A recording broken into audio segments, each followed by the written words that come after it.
Yo, what's happening, world? Name's Raheem Flowers, and I know it's been a hot minute since I've even made a video or even thought to make a video.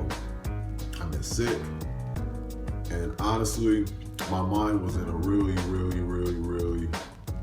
dark place in a moment in time, which is really going to be the thesis, overall premise of the video. You see, this is not a subject I really touch on, and I didn't start to think about it as far as myself goes, intrinsically until now. I remember having a conversation with one of my best friends. This is like our last official conversation that we had. And he spoke about how he was an empath. And you know, I looked up the definition of what an empath is and how they're receptive to energy and how their sense is how an empath sense is more heightened from energy, similar to how a dog sense is heightened or their hearing is heightened. Like, it's like that.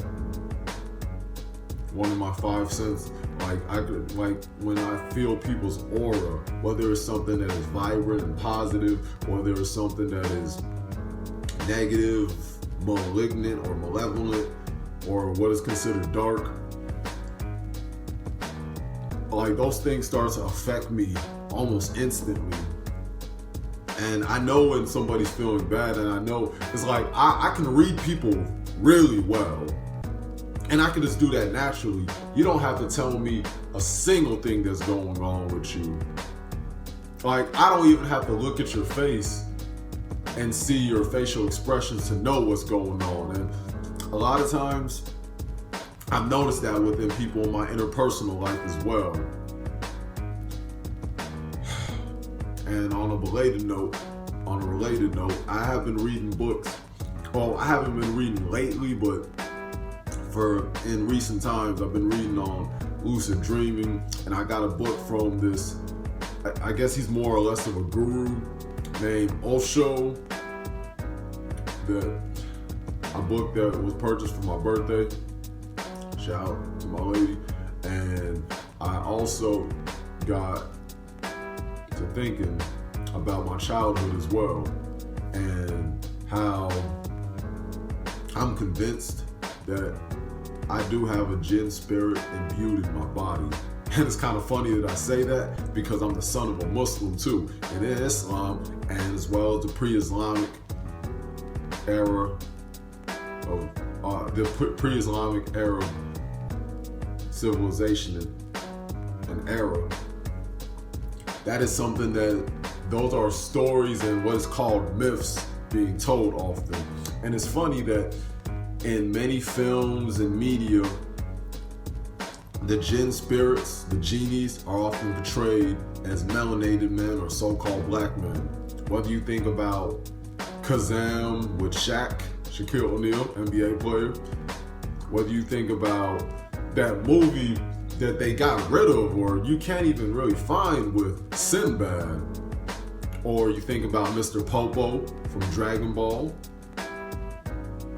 or you even think about even more of a recent contemporary example with Will Smith and him playing Genie.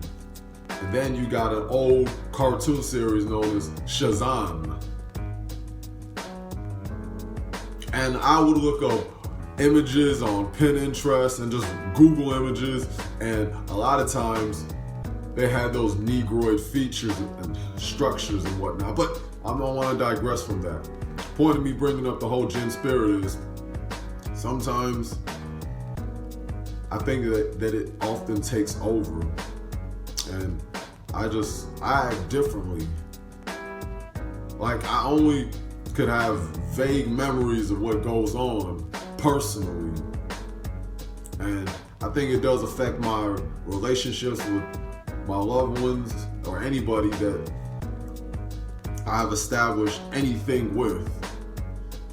And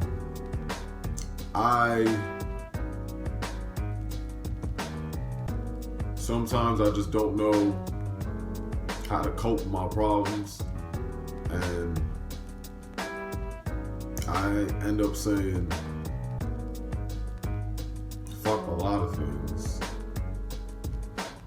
But that's why I make it a mission just to accept the things that come my way and face it all pragmatically. And this is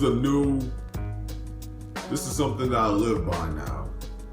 If there isn't one thing, there's always more than one thing that you can do in your life. There's always a way to multitask and make yourself productive. I remember watching Or Comics Explained to Rob Jefferson, and he was talking about the productivity guide. And that video really inspired me to really start having this thought process. Just to always keep myself occupied, and I won't be caught up in any inner thoughts that can really just take over, and i.e. that Jinn spirit. Sometimes I think that could be my best friend too. It makes me think about Naruto and Kurama, or the Nine-Tailed Fox.